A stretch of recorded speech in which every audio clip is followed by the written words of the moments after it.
Everyone has a story. I get them to tell it.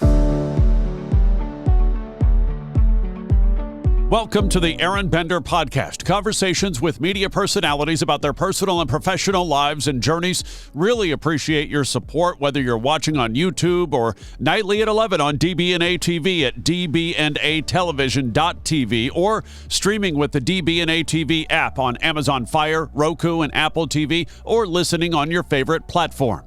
Before we get to my conversation with Freddy Rivera, a little about my story. I'm a widowed dad of two girls who just lost their mom, a grieving husband, a man in recovery trying to reconnect with the world with fresh eyes, faith, and perspective, a college journalism professor, a white guy in a world of injustice, a 20-year broadcast media veteran who had his dream job and then lost it. A year and a half ago, God gave me a gift, an opportunity to stop, step back, and breathe so I could learn about love, vulnerability, forgiveness, grace, self-care, patience, and understanding. Freddy Rivera is an FM radio DJ and host of the Radio Flyer podcast. He's a SoCal guy I knew from my iHeartRadio days. Used to run into each other as I worked for KFI, and he was producing for JoJo on the radio on KIIS FM, and then he rocked overnights on the legendary station. But his love for radio goes way back. It wasn't until I got older I learned and realized that my weird creativity, and playing with myself and making up my own little world when I was a kid, it really kind of helped me, use that creativity to, my adult life and my career in radio. And that's what helped a lot. And that's what made me kind of strange and weird and, creative all in one. So I don't regret being an only child. I actually love it. It actually worked out for me really well. But when I was a kid, though, I was I was a little bit jealous. Did you put on your own radio shows? Yeah, I did. When you were a kid? Yeah. So in high school, I did this online show called Cyber Station 103, and I don't know why I made it. I made it. So that's okay. My address after the divorce, the condo was at 105.9. So I was at Power 106. I grew up at Power 106. That's hilarious. Yeah, I don't know. There was no 103. I just took it there, but I was a DJ before I got into radio. So I was, doing turntables. I would mix for like my high school. We would do lunches and I would mix there. Anyway, long story short, I felt like all my friends were becoming DJs and I wanted to kind of up them up a little bit. So I said, how do I take this DJ world, this DJ, gig to the next level? And that's when I first heard, Rick D's in the Morning on KIIS FM. And when I first heard his show, I'm like, wow. I mean, that guy took it to a whole new level. He's good at what he does. Anyway, long story short, I created like a little home studio. My dad helped me build a little studio in the garage. And, I used whatever microphone I found in a box. And, one of these boom arm things that we have, I think I bought a lamp at Walmart for $20 and I took out the lamp and I just taped the microphone. Oh, you did it. Yeah. Oh, that is so cool. Yeah. Oh, enterprising from the get-go. Oh yeah, it was. I made it. The best I could because obviously I couldn't afford anything. Really on my DJ career. But I did this show religiously every Friday night, and I think at the time, online was just beginning to boom, and I was learning a little bit how to create your own website and how to upload your show to servers. So I literally uploaded my Friday night show, which sounded a lot like a KIIS FM. It was like a 3-hour show and I would upload it every Friday night, like religiously throughout my whole high school career. That is so cool. Were you able to track how many people were listening? Yeah, a little bit. Yeah, because it showed you a number and most of the time it was at 0. I mean, it sometimes it was at like 2 or 5 and I knew like my parents were like in the other room. Yes. I was going to say, if it's single digits, it's family. Yeah, exactly. Probably one person that stumbled upon it. Who knows what, but yeah, it was, I didn't care. I didn't care about the number at the time. It was just, again, I went back to my own little world.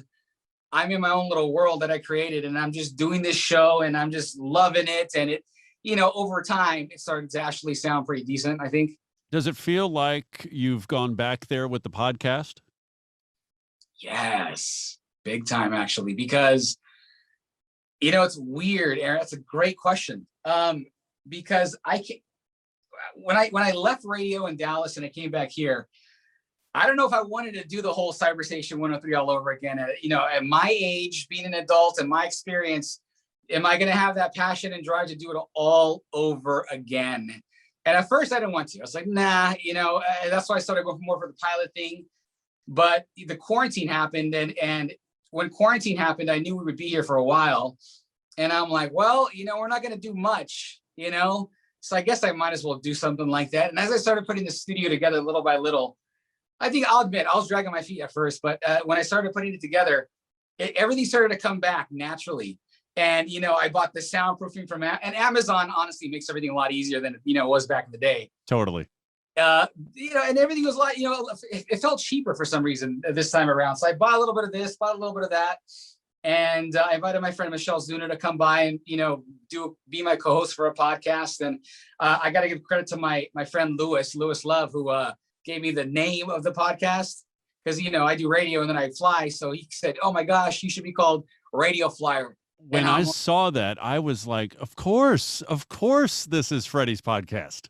Yeah, I said the same thing. And I'm like, that's genius, Lewis. And I wish I could have said I thought of it. But I started, little by little, putting the studio together. And we started doing a podcast. And Aaron, it was fun again. It was everything became so fun and creative and my own. And it's cool. It's cool to do it. Yeah. And the reason I ask that is, as you were describing when you were putting, Cyberstation 103 together, and the idea where you weren't necessarily doing it for the clicks, for the listens, it was just a passion project. Right. It's similar to how I feel about this podcast and how I figured you probably felt about yours, because we're not getting into it, making this huge splash like, okay, I've got 13 advertisers to get through before we get to the interview, before we get to the conversation. It's like, no, I'm cracking open the mic, going to have some fun with friends. It's cool because, you don't have to worry about, the money part of it, the business side of it, which honestly, I was, always pretty terrible, at the monetizing part of everything. But, you learn as you get older. But it's back to the creative process again. And it's like a reminder of why we got into radio and broadcasting.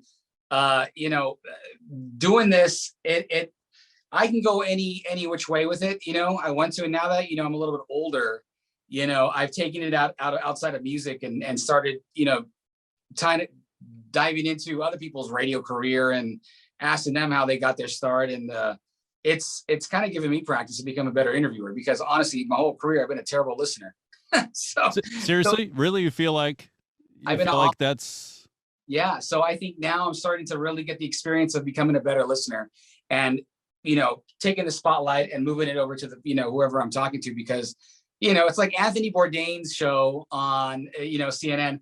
It started out being about food and about him traveling, but eventually the spotlight ended up being on whoever's story he was talking to on the show. And yeah, it was, they were eating while they were talking about, whatever they were talking about. That was like, the setting, but the real story, the real juice was the person's story that they were sharing on his show. And I thought that's gold right now, Yeah, I think when you can set aside the idea that you've got somebody there for an interview and it's really just a conversation that happens to be recorded, that's when you find it. That's when you feel like that box has been checked.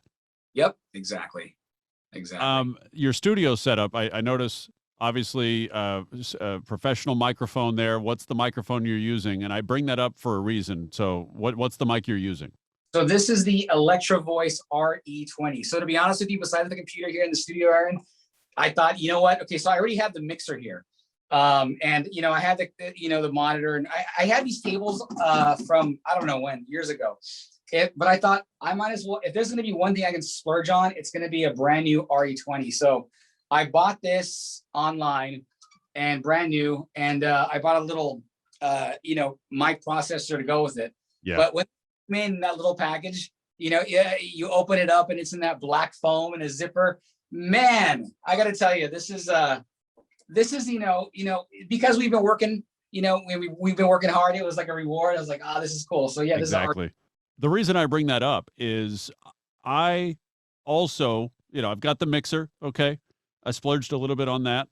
And I was using a lav mic for quite some time. I was using a different Shure mic that was more for instruments, because at the time that I was needing a microphone, that's what I could afford. And Right. to be honest, until I bought this one, and this is the SM7B, until I got this one, plugged it in, and tested it for the first time, I did not feel like it was a professional podcast yet. I didn't feel like I was back in the studio. I just felt like I was playing around. Yeah. But I'm guessing that you probably felt that same way until you got that microphone, plugged it in, sat down, and you're like, oh shit, I'm back. Yeah, because I mean, I've had the mixer before and I've had the keyboard, and I thought, okay, cool. It'd be cool to do a little podcast. But at the end of the day, I feel like where I was in my career and in my experience, if there was one thing that I could feel professional with, is the microphone, because, everything else, is kind of interchangeable. But I mean, the microphone, if you have a solid mic, you can go so far with that. And I thought, if I need to do a voiceover for this, or if I need to, track for a random show here, or just continue doing my podcast, as long as you have a good microphone, good quality microphone, you can go so far with it and have it for such a long time. Totally. Yeah. No, I'm right there with you. Let's go back. I want to hear some of the Cyber Station 103. I'm sure you have it queued up. Let's hear it. No. Do you have any of that like is on a drive and you know exactly where it is? Yeah, I do know exactly where it is. It's on the little plastic cassette tapes, Oh, brilliant. Yes. I had a tape deck and I would record them on tape. That's how long ago it was. And I have a bunch of tapes with them on it. And, if I were to play it back, I sound a little weird, Aaron. I sound like, it's like my voice is a little, not matured. It's a little embarrassing, to be honest with you.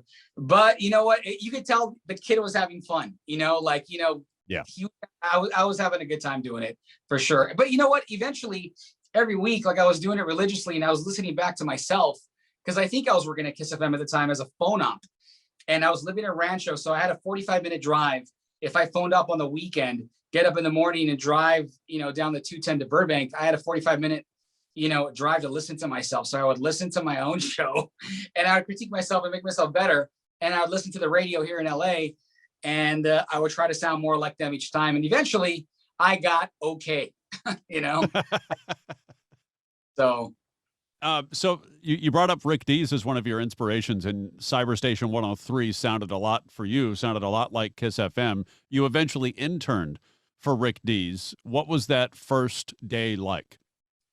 Well, okay. So that first day, I actually snuck in the building. So we were across the street at the Warner Brothers building at the time. It was the brown one on the 8th floor. And I was there once, a few months back for a tour.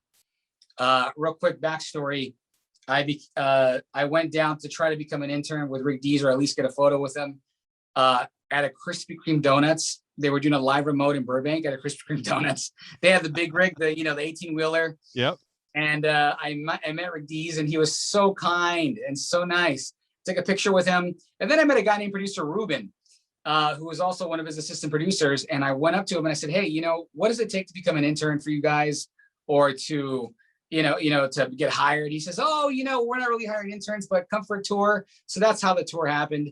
But then, so finally I decided, well, you know what? I still haven't been hired as an intern, and I've been trying and I've been applying. Let me go to apply in person. Let me put on a suit. So I did. It was like right after I graduated, I put on a suit and tie, and I drove my blue Chevy Silverado at the time on the 210 freeway to the building. And I got there like around 7:30 in the morning. It was really early. And I was sitting there for a while, and I'm like, well, maybe I could just show up in the lobby and it'll look good if I'm sitting there so early. So I said, all right, let me try to go in early. Let me see if they'll let me in. And I'm walking in, and there's this lady walking in front of me, and she lets me in right behind her. And as we get to the elevator, you need a key card to, go up to your floor. Right. And I lied, and I said, oh, I forgot my key card. She's like, oh no, don't worry. What floor are you on? And I'm like, oh, 8, please. I'm gonna I don't know why I did that. It was crazy. Anyway, the elevator doors open up, and when you're in an office or a station that early in the morning, you could smell the fresh brewing coffee. You can smell people's perfume and cologne, and it's so early. I walk in the lobby, and it's dark, and the double doors to the lobby are closed. So I knew where the restroom was because I'd been there before for the tour. So I go in the restroom, And I'm pacing back and forth probably like 20 minutes. And I'm like, all right, should I go? Should I stay? Should I go? Should I stay? I don't know. So I decided finally, like, literally after 20 minutes, I walk outside of the restroom and I decided, all right, let me go back to my truck. I walk out and I turn to the left to go to the elevators. Guess who I ran into? Ruben, producer Ruben Rodriguez. That's so good. And he's holding this stack of newspapers and magazines for show prep, I guess. And he goes, oh my God, what are you doing here, Freddie? And I said, oh, I came to apply. Some lady let me in. And he's, all right, well, hold these newspapers for me. Follow me inside. Long story short, that became my first day as an intern. And so I became an intern for Rick Dees at 18 years old. And that was so cool because that first day, I think Paulina Rubio and I don't know who else was there, but it was Paulina Rubio and somebody else. And I saw two celebrities that morning. And I'm an 18-year-old kid at a rancho. My mind is just blown. It's insane. You're wearing your suit. You're probably the only one on the air wearing a suit. You're all dressed up to the nines. They're like, who's this kid? Yeah, who's this? Why is he here? I definitely didn't look like I belonged, for sure. But it was an experience. And then I think I called my mom. I was like, the show ended at 10. And I'm like, Mom, guess what? I'm an intern for Rick Dees. That was so cool. And that was my first day as an intern. I don't remember too much about it, but I remember like my first actual duty or job was I had to listen to Rick Dees live. And whenever he mentioned like an advertiser, I would have to do air checks. Right. I would record, and instead of giving it to the client, I would just give it to producer Ruben and he would give it to the client. But I would do air checks for Rick Dees. That is cool. That is cool. And how long until you ended up doing phones at KIIS? And were you doing phones at KIIS before or after you hooked up with KGGI out in the Inland Empire? Like what's the timeline there? So I started as an intern for Dees, and I was there for about 6 to 8 months. Obviously too long to be an intern, With no college credit, right? No college credit. No, because I was going to college but part-time. So, I guess at the time it was kind of under the table. I don't know how they made it work, but I was lucky enough to be there. There was a guy named Alex Cortez, who, he saw that I was just obsessed with being there, for free. And he's like, look, let's offer this kid one day a phone op. So they asked me to come in on Saturday mornings at 10 to phone op for Gary Spears at the time and a couple other jocks who were there on the weekend. And I started being their phone op, and I was there for about a year and a half. And then from there, I got asked to be a board op for, at the time it was Hot 92.3. Ron Shapiro gave me a shot to be the board operator there. And that was really cool. And I was board opping and phone opping for KIIS on the weekends for about a year, maybe 2 years. And eventually there was a guy named ODM who was doing late nights on KIIS FM at the time. And I knew 99.1 because I'm from the IE. And so I said, hey, ODM, I have this air check, but it's just from like my internet radio station called Cyber Station 103. Would you mind giving it to Jesse Duran, who was a program director at KGGI at the time? And he goes, no, not a problem, man. Yeah, for sure. He was really cool about it. He bridged the gap between me and Jesse. And long story short, it was because of that I got my job as a part-time. They hired me as a board op first, but eventually a part-time on-air DJ at 99.1 KGGI. Overnights, right? Midnight to 2 or something like that? Yeah, it was like Sundays, midnight to like 2 a.m. is when it started. And then eventually it became like, a weekend shift here and there. And then it became, the fill-in guy. So then I would, once I got good enough, I was able to fill in for everybody. So that was cool.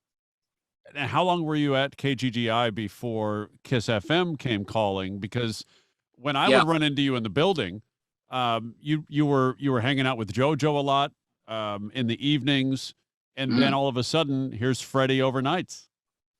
I felt like I was like the longest part-time DJ in the world, Aaron. At 9.1 KGGI, part-time for 7 years. 7 years. And I guess it didn't seem that long when I was there because I was enjoying myself and I was still young. But it became a little embarrassing when I had a Verizon phone bill and I couldn't afford it sometimes. And my parents would be like, all right, Freddie, look, it's great that you're on the radio, but we need you to get a real job. And I said, no. So I called my friend Victor. He got me a job at Subway. And I worked there for 2 weeks and I hated it and I quit. And then I became like a telemarketer and that was awful and I quit. Oh God, I think I'd rather go back to Subway. Oh my God. Let's see, what else did I do? I sold Cutco cutlery. I sold Love the Cutcos. door to door. I did everything. I did it all. And, eventually, I think it was 7 years later, Clear Channel became iHeart. And that's when they did a huge transition within the company. And, they let go of a lot of people. One of them was Jesse Duran, the program director. So because I went to do an interview for a full-time gig during the time I was part-time at GGI, it was in Fresno, and I met a guy named Tony Banks. Tony Banks, who still works for iHeart. They turned me down for that gig, but they still liked me enough to ask me to fill in interim for Jesse Duran. And long story short, they made me the full-time night guy after they did all the changes, and I became the full-time 7 to midnight, Monday through Friday guy on 99.1 after 7 years. Radio cuts are so weird because if you're left behind, and I know recently, like Sinclair Broadcast Group just had a bunch of layoffs in their TV stations nationwide, and I talked with some people that I know in those newsrooms, and when you're not in those cuts, it's such a bittersweet feeling because you've just watched, in your case, your mentor lose his job, friends and people who feel like family lose their jobs, and then you're looking around and you're like, man, I'm grateful to be here, but I'm sad that it's not with people I've grown to love.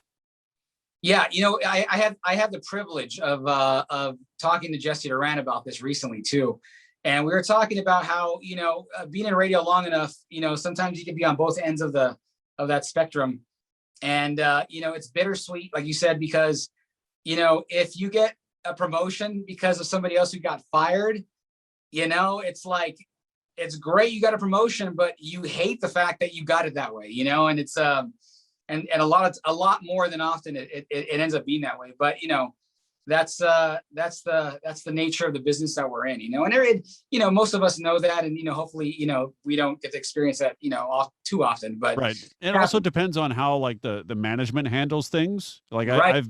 I've been there, not here in LA, but another market where there were cuts, and after the morning cuts were done, the general manager came in and was like, "Huh, guys, right? Yeah. You're Wow. the A team. You're the A team." And we're looking around going, "We know the A team. They just got fired. They just got laid off." So it also depends on how things are handled top down. Absolutely. So take me then. We've talked about KGGI. You're doing nights. Everything's cool. Take me to that first night you're actually on the air at KIIS, having grown up listening to KIIS, sneaking into buildings just to be an intern for Rick Dees. Take me to that first week that you're on the air at KIIS.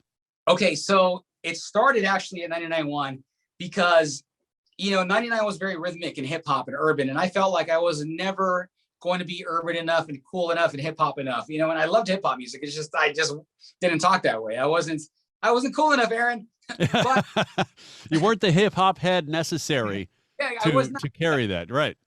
So to be different but to still be good, I crafted my sound to sound more like a KIIS jock on 99.1, and it worked because it had a good sound, but it was a different sound. So it was a good balance. And because of that, I would still listen to KIIS and shape myself to sound a lot like them, just to get better, because I was obsessed with critiquing myself all the time. And so I would also, in addition to being on 99.1, I would send my air checks over to John Ivey every now and then, and I would hear nothing ever. And so it would go week to week to week to month, and I would shop my air check around. Obviously, John Ivey would be one of them still. And I think it was like a year into being the night guy at KGGI, and I was doing really well. And I felt like I finally, for the first time in my life, got a full-time radio gig. And I'm finally gaining my confidence, and I'm finally gaining my own unique sound. It was almost a year into my first full-time gig at KGGI. John Ivey, Lisa Marie, calls me on the phone and says, "Hey, I got John Ivey. He's gonna get you on the phone in about 30 seconds. Want to make sure you're available." And I said, "Yeah." You're always So, available when John Ivy calls. always available. So they connect him over, and that phone call, he basically asked me, he said, hey, because, backstory, quick story. I had a late night dinner with JoJo on the radio because I was doing, I'm sorry, I jumped ahead. Okay, let me go back. So he called me and said, hey, let's have a lunch. I hear you're doing great in GGI. I'm listening to your air checks and this and that. I want to bring you to lunch and, talk about, some opportunities over here at KIIS as well. And I thought, oh my gosh, that'd be awesome. Yeah. We went to, what was it? What's that restaurant across the street from that Warner Brothers building? I forgot what it's called. Anyway, we went across. Claim Jumpers? Yes, it was Claim Jumpers. It was Claim Jumpers. Okay. Yeah, I met him at the iHeart building, but we walked across the street to Claim Jumper. And I guess he just wanted to get a feel for me to make sure that I wasn't like a complete like douchebag or something. And the lunch went really well. I was super nervous, obviously, it's John Ivy. And they hired me to become a weekender at KIIS. And I'd go in once or maybe twice a week. And I'd be the weekend guy at KIIS and full-time at KGGI. My world was perfect. It was perfect. I mean, mind blown right there. But that lasted for about 6 months. So that 6 months was like bliss. It was like I was on top of the world, on top. But then everything changed 6 months later because John Ivy calls me on a Friday night after I'm doing my night gig at GGI. And he goes, so I got a weird thing I want to ask you and offer you. And he says, and I'm going to give you the weekend to think about it. Because I know you're doing great at KGGI and I know you're a jock and you're coming up and you're doing this, but what would you think if you became JoJo's producer, doing some overnights for us, but also still on the radio on the weekend, and then you can still probably do KGGI if you want. And it's a little weird. You're going to be, working for another jock, but I'll give you the weekend to think about it. Let's talk Monday or Tuesday. Okay. And I said, well, John, you can give me the weekend to think about it, but yes, absolutely. And he loved that. And he goes, okay, well, we'll talk next week. And I said, all right, cool. And then that eventually led to me transferring to KIIS, becoming full-time as JoJo's producer, and then doing weekends as well, live on KIIS. So that was like, it's kind of all over the place, but it was cool. No, and radio's like that all over the place, and you benefited, I think, from the idea that, I think a lot of people, when they try to get to a major market, they do so from out of state. They do so from across the country. The idea of, okay, let's see if I can up and move here. But here, I mean, it was almost like a feeder station, a feeder system. TV talks a lot about Bakersfield and Fresno and Sacramento into LA. Mm-hmm. Here, Riverside, Palm Springs, that area, San Diego, it feeds right into LA, and it great opportunity for you. Yeah, because I mean, we're from the same business, so obviously we know how lucky we are to, and most people, come from a small town in Wisconsin or Nebraska, and come out and they work their way to the major market. And I was lucky enough to, be born here, raised here, and be on the stations. And this is my little community world because I went to high school out here, but I built a little audience in Riverside with GGI. And now that I'm going to KIIS, I'm able to, take some of them with me because, LA and Riverside, they bleed into each other. So it was cool. I mean, it was, I really thought I was the luckiest person in the world, to do that. Now, you brought up the idea that to work in LA, most of the time you have to leave LA, leave Southern California, get your experience, come on back. You kind of did it the opposite, where you never really left Southern California. You got the experience in Southern California, but then you still left going to Dallas. How did that come about? Okay, so at first, I think I was being shaped to be one of the full-timers on KIIS Monday through Friday. But what happened was, I think the whole chain of command, Ryan Seacrest was doing mornings, and then JoJo, I wanted to move, but I think there was no movement happening. Everybody was very, very secure, and everything was working really well. It was a well-oiled machine. So there wasn't going to be many changes happening. So there's nowhere for me to go. And I think John Ivy thought that I hit a seal, or saw that I hit a ceiling at KIIS, because, I'm tracking overnights. I'm doing the overnights, Monday through Friday, and I'm doing the weekends, and I'm doing KGGI. But I think I hit a ceiling to, where do I go now?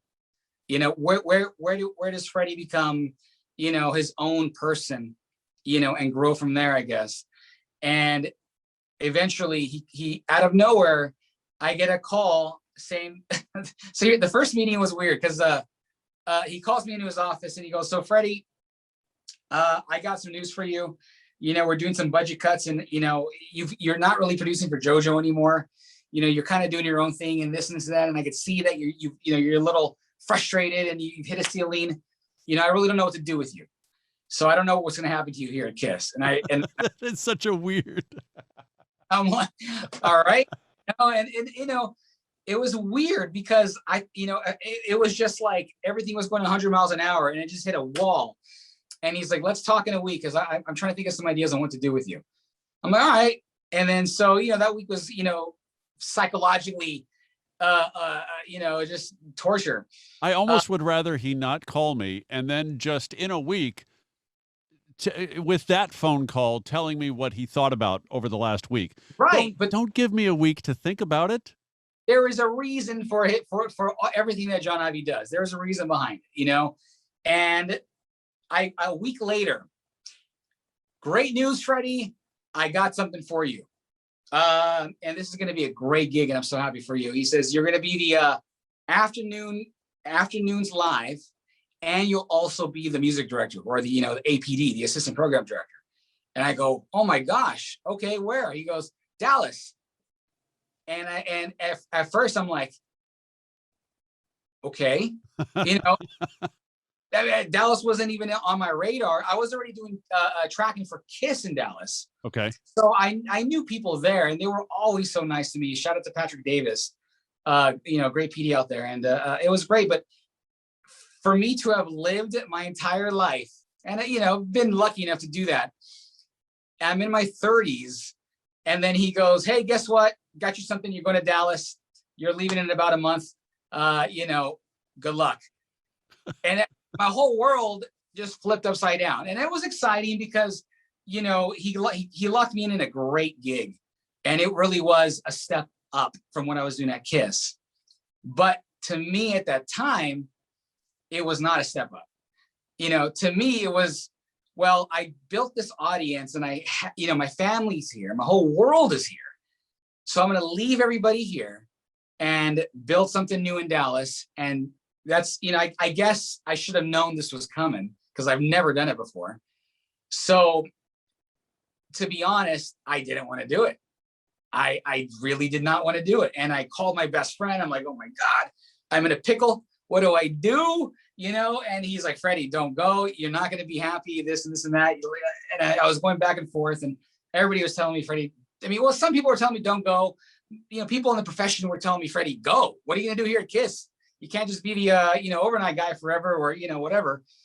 And I said, I know this is the right thing to do. I know how this business works. And if I tell John Ivy no, it'll also make him upset. And I said, I got to do the right thing. It's time to grow up. So I told John Ivy, yes, I'm in, I'm going to do it. And the transition happened so fast.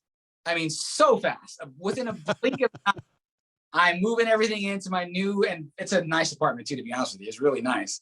Right next to the Galleria off the toll road in Dallas. I'm moving into Dallas. And Aron, it was like a blink, man. It was like my world was perfect, and I was on top of the world and knew everybody at every restaurant and every place. And I had my places to go to. And now I'm in this, strange land, it's a strange, streets and stores and accents. And it's, it was weird. I had family in Texas, but they're in Austin, which is like a 3.5-hour drive. It was just weird for me. And I think because everything happened so fast, and it wasn't my decision to move to Texas, it was hard on me psychologically. I felt like, the gig was great and they treated me well, but I think me not wanting to be there on my own showed in my performance or my attitude. Yeah. So me and the program director didn't really become in sync with each other. And because of that, we both decided, well, I have a great reputation with iHeart. I've been here for 15 years. I don't want to ruin it. I don't want to get fired. And and he wants somebody who really wants to be there and wants to be gung-ho about it, and is 100% all the way in. And for me, it's just, I feel like, half of my soul is still in LA, but I'm here because I'm I feel like I'm daydreaming and I'm walking, I'm performing the action, but my mind and my body and my mind and my soul is still over there. And so I decided, before I get fired, before anything, bad happens, this is about maybe like 9-10 months, maybe 11 months. It was 11 months in. We had a talk, over a course of time, where, things were a little bit iffy already. And I said, what's the best thing for me, to get fired or to walk away? And, and he said, you should walk away. It looks better if you walk away.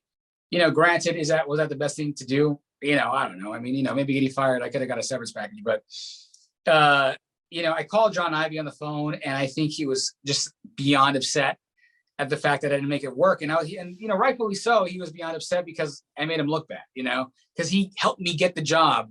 Right. And I made him look bad, you're his handpicked guy to go there. Yeah. And I'm sure the guy over there had his pick, but John Ivey, really stuck his neck out for me to get the job. And honestly, I was still inexperienced and young, and, I felt like a scared little boy, and I did what I thought was the right thing. I felt like my heart wasn't in it. And for the first time ever, I was confused. So I thought I did what I thought was right. And we both shook hands and agreed, just walk away from this. You don't have to pay back moving expenses, but this is going to be it for you. If there's anything we can do to help you find a job, I'll be more than happy to help you. So I walked away. And then after that, I walked away happy because I felt in my heart I was doing the right thing. But then once I came back to California, it hit me. Then I was just completely out of a career, out of a job, out of a career, nothing, silent. And I think because I did it the way I did it, I think I pissed off a lot of people more than I thought. Because for me, in my head, I'm like, okay, the best way to do it is be cool, shake hands, walk away from it, being in Troy, you're good. But the damage was already done. So for me to bounce back so quickly wasn't going to happen. I had to pave the road myself. I had to find myself my next radio gig, and most likely it wasn't going to be iHeart, at least for the first, comeback. So I had to really, I took it was like almost a 2-year break, Aaron, a 2-year break, 1 year, because, I was still finding my ground. And I think, it wasn't Freddy's depressed and I'm crying myself to sleep. It was never like that. But I think for me, it was more so I was a deer in headlights, like what just happened in the last year and a half? Like, or not even the deer in headlights, but the deer who just got hit by the car with those headlights, and you're over on the side of the road licking your wounds, not sure how to get back up. Everything happened so fast, and I was on the floor for about a year. I wish I got up faster, but everything was so perfect before. And for it to tumble down that fast, I was a deer in the headlights for a year. And then I started to pick up, and I got offers. I got offers in a lot of great markets. Vegas was one of them. And, everything was looking great. And then the pandemic hit. And when the pandemic hit, I almost got a gig in Las Vegas, and it was back at iHeart. Everything was looking good. But they lost the budget and they couldn't hire me because, the pandemic hit. Right. So I had to sit out another year. But eventually, the good news is I ended up still with a radio gig that I'm working at now. But yeah, that's kind of how it played out, and how Dallas. And what's the gig now? So now I'm back on the air, and I'm doing weekends at KOLA 99.9 with Jesse Duran, who was the program director who first put me on the radio back in the day. And it's really cool. It's great to be back on the radio. And they play like 80s and 90s. And some of those songs have like a 28 to 30-second intro, which, you know, if you're from the top 40, know. I'm not used to that. So like, this is cool. So man, I got to tell you, you know, just being back, even just once a week, Aron, is honestly the greatest feeling in the world. And it's giving me the confidence, and I feel excited, and I'm talking to people again in iHeart, outside of iHeart, everywhere. And, you know, I do feel like I'm back up and running, and the train is going again. You know, it's starting to pick up speed. But man, those 2 years was long. It was long, Aron. Prior to feeling like you got punched in the gut and kind of left on the side of the road and trying to figure out how to walk, career or life, had there ever been anything comparable to that just knocked you down to where you really kind of staggered and stumbled to get back up? No, this was the absolute worst thing in my life. I mean, only because, you know, I mean, there's been deaths in the family, of course, and that's always very hard, you know, but this was so, you know, I felt like all of it was me, and I messed up, you know, and I, you know, we were passionate about the career. And I think that's what makes us so, you know, addicted to it, that, you know, I built my entire life and persona and identity and my whole world around my career for so long. So when all of that was gone, you know, it's like almost like, oh my gosh, who am I and where do I begin? You know, and now that we're also in the social media world, you know, I didn't have a publicist. So I'm like, do I announce that I left? Do I not announce that? No, that I'm not working anymore. It's kind of embarrassing, but you know, you live and you learn, and you realize people just don't care about you that much, you know, and it was a good feeling for me to know that I could stay under the radar, gather my things, work on my life, and then come back to it as I am now. So, but yeah, it was very hard, but I think the lessons I learned are invaluable. And I think, you know, at my age, you know, I feel like a lot of people learn these lessons early in their age, you know, and I guess I've been lucky or in a bubble in my whole life, and, you know, the bubble bursted, but it was a pretty big burst, and I've learned a lot. So where does flying come in? Because you mentioned in the very early part of our conversation, your new podcast is called Radio Flyer. Obviously, we've gone over the radio side of things. Where does piloting come in? Because I'd be watching your social media in recent years, and it's like, boom, Freddy's flying a plane. OMG. Where did that come in? Quick story, my dad worked for Boeing my whole life, so we would go to air shows as a kid, you know, and I always had a fascination and passion for airplanes too, in aviation. But, you know, growing up and you know, barely going to college, and, you know, I felt like I was never smart enough to be a pilot, you know, or, you know, rich enough, because it's a lot of money to become a pilot, you know. And, but when I was working at KIIS, that gave me the opportunity to afford to go to flight school. But more so, it was more so than the money. It gave me the confidence. I was extremely confident with myself because I'm working at KIIS and I'm on air at KGGI and I'm doing it, you know, and I just felt very confident. And I think me and JoJo were down at Morton's having a tea one night, and I was showing him this flight simulator, and he goes, "Freddie, you're really passionate about flying. You ever thought about, you know, taking flying lessons?" Like, "Oh, I thought about it. You know, I just, you know, I don't know." And he's like, "Well, this is the perfect time. You know, maybe you can afford it. Maybe you can go do it." And, you know, I thought, man, maybe I should, you know, and I called up the local airports and I said, "Hey, you know, what does it take to, you know, get behind and do a discovery flight?" And they invited me to Van Nuys, and I did a discovery flight. And Aron, it takes one flight, one flight to get to get bitten by the bug, you know, to realize, oh my gosh, this is it. You know, you can totally do this, you know. And the way they sold it to me, and it's true. It's like, you know, anybody can pretty much fly the plane. You know, you get behind, you know, as long as you're not, you know, frightened, you can get behind the plane, and it's pretty, you know, easy to, you know, take the yoke and fly your plane for a little bit, you know. And I thought, oh my gosh, this is cool. Yes, I can do it. And they give me the rundown of the pricing and everything. So I enrolled at Corsair Aviation in Van Nuys, and I started doing it. And I started progressing. I did my first solo, my second solo, my first cross country. I think where they get you though is, you know, they put you in the plane right away and you're flying, but then they hit you with, well, you also have to study, and you got to do all this groundwork and take the written test and study for your check ride. And studying for your private pilot's license is, to me, like the bar exam. It's unbelievable how much knowledge you need.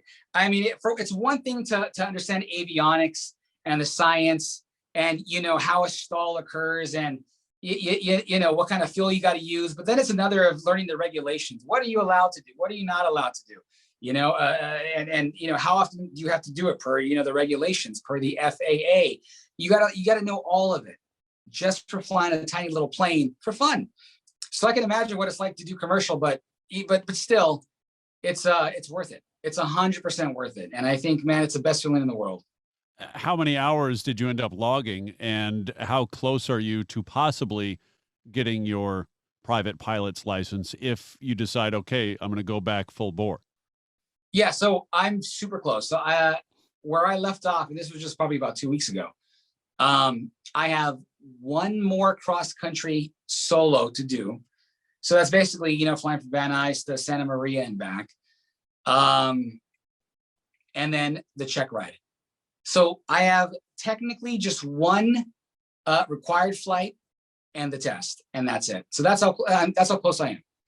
So it's not a matter of being able to afford at this point. I think it's just a matter of studying the material, because you got to pay like $1,000 for the test, and I want to make sure that I'm 100% ready to do the test. So that's where I'm at, but I'm super close. And yeah. So you talked about the mental health in Dallas. Obviously, it took a hit. You didn't necessarily want to be there, or at least it wasn't on your terms.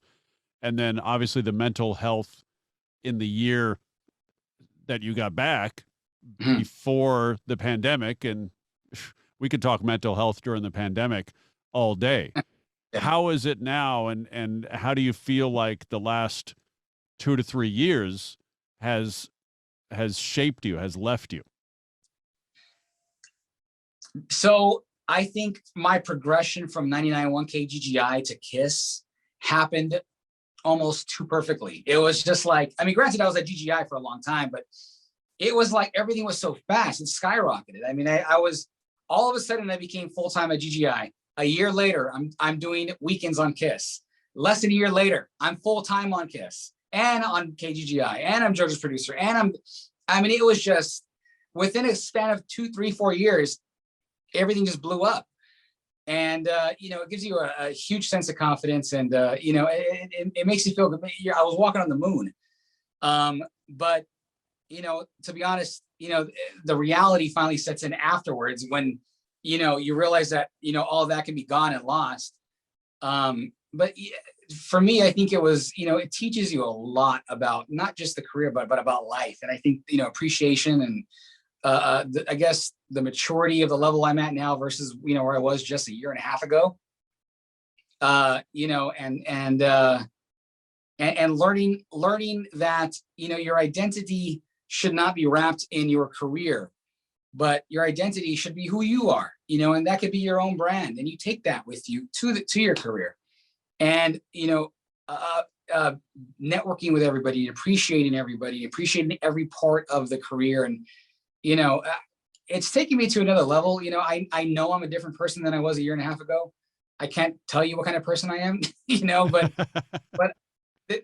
in life, you transition into somebody new, and I find myself, doing things differently, for sure. And living my life a little bit differently. And ultimately, honestly, I see things differently, completely differently now. And, there's a change currently happening still. I don't know what it is, but it's a change for sure. But you feel it. It's a change, and it's a change for the better. 100%. Absolutely. I still feel very confident, and, I still passionate about radio and broadcasting and storytelling. It's just, I'm a little bit of a different person now, and I'm thankful for that, because, we hit a ceiling with ourselves, and, you could be this one way, and then you reach that point where you get frustrated with life sometimes, and you feel like you're stuck. I don't feel that way anymore. I don't feel stuck. I feel more free. I feel more like anything is possible. I can go in any direction. I got a home studio now, and it's gotten exciting again. I'm excited again. So that's where I'm at. When you were working those 7 years part-time at GGI, your parents would be like, "Hey, buddy, you gotta you don't necessarily have to give up the dream, but you do have to work some more at something else. You were talking about Subway and telemarketing and Cutco. The last Yeah. couple of years, you didn't even have the part-time at GGI. How were the parents with everything? The last couple of years, well, I had, side gigs every here and there and would track for, random stations and shows and stuff like that. But, because of the pandemic hit, everybody was kind of home. So it was, I'll be honest, when the pandemic hit, for me, life didn't get worse. It actually got more exciting just because I was just, that first year before that, I was just like stuck, like I said. But when the pandemic hit, it hit everybody.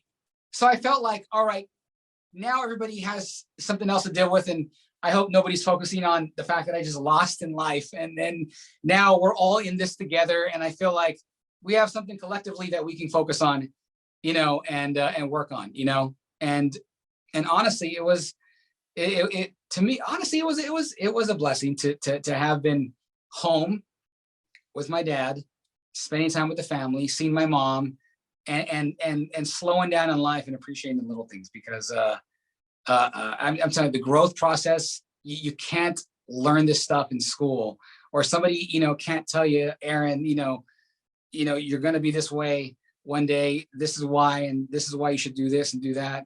Life has to just hit you.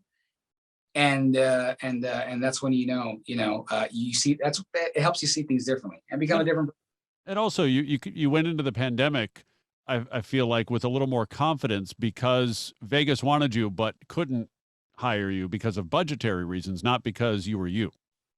Right. Exactly. And it gave me hope, because I had a couple of offers, and a couple of really good ones too. So it was bittersweet, because I was confident that, all right, cool, I'm still of value. That's great. So, I could bounce back from this. At the same time, though, I had to sit a whole year out, and I'm like, oh my gosh, how long is this going to last? Because I was so close to working again. And, if you've been out, been working your whole life since you were a kid, and you're finally not working every day, that could really mess with your mind. So the 2 years was, I'll tell you what I've learned. I am so much more patient now at this point in my life than I was just even a year ago. I've learned patience. I've learned, there's, you've seen that movie Enter the Dragon with Bruce Lee. I don't know, this is one part where he goes into this cave, and they shut the doors on him, and he just has to sit there. He was fighting all these people, but then he sits there and he crosses his legs and he meditates. He's about to die. He's about to die, but he just meditates anyway, because what else is he going to do with his time?